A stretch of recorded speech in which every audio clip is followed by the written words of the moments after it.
6, a helping hand with your land. Neil from Essex here with today's 3-Minute Thursday. You may have seen two tractor pictures circulating around the internet here over the last couple of months. One from New Holland showing a driverless tractor, and one from Case IH with a tractor with no cab at all. We're going to have a short conversation today about what those two machines might mean for the future of agriculture.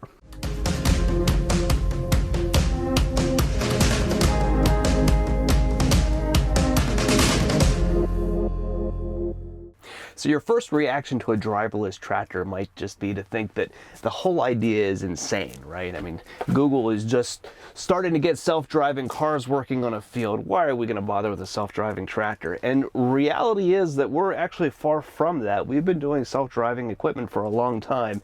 Out in the middle of a field, there's a lot less concern about running into somebody, for instance, right? And so tractors have had guidance equipment on them and been self-driving for a long, long time. It's combine that we're sitting in here, right? More than likely, this thing is going to be set up with an RTK system in it that's going to know down to the inch where this thing is sitting in the field. And it's got enough intelligence in it to actually do some turning and stuff as it goes down the field and follow swaths and make headland turns and stuff at the end. So really, when the things are properly set up, the operator can pay attention to other things besides driving the machine, like the crop that's coming up and adjusting headers and those kinds of things, as opposed to worrying about driving. So believe it or not, today's equipment is actually rather autonomous to begin with, and to really take the operator out of the cab is not that big of a leap anymore. So like a lot of people, I don't necessarily look at this whole idea with a lot of comfort, right? It doesn't ring true to me with what agriculture is supposed to be, right? There's a certain pride in what one takes when we're out running a tractor, we're making hay, we're doing work, we're producing a product, and having a machine go out and do it for you just doesn't ring true to me, right? I wasn't fortunate enough to grow up on a farm myself. My grandfather farmed, my uncle does. We're really close to their families. I spent a lot of time out there, enough to appreciate what it is that a farmer does, right? There's pride in your work. There's pride in what you do. And having a machine go out and do it for you just boils it down to something that I don't feel like I really want to see. Unfortunately, I think there's some cases that we're going to get there, right? We've got a big labor shortage out there. It's hard to find good operators. It's hard to find guys to help you.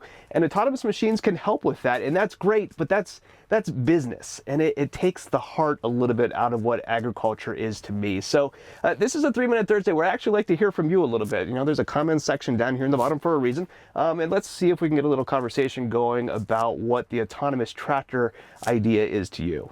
So you can bet when the autonomous tractor revolution comes, we will be there, right? We've got a lot of customers running some real bleeding edge equipment with amazing productivity and doing some really amazing stuff. And I personally love this technology stuff, right? I make videos for YouTube and spend a lot of time on websites and computer things. And the possibilities of what self-driving machines can do and the things that we can do with technology are personally really exciting to me. So if you have precision farming needs for your existing equipment, that's a business we're in. We're glad to help you. Cody, who's standing here behind the camera, is actually one of the guys that helps us with those things. So we'd all be glad to help you through those things. So if you have any PF needs or equipment purchases you need to make, give us a call at Essex. We're available at 800-222-3373, online at Essex.com.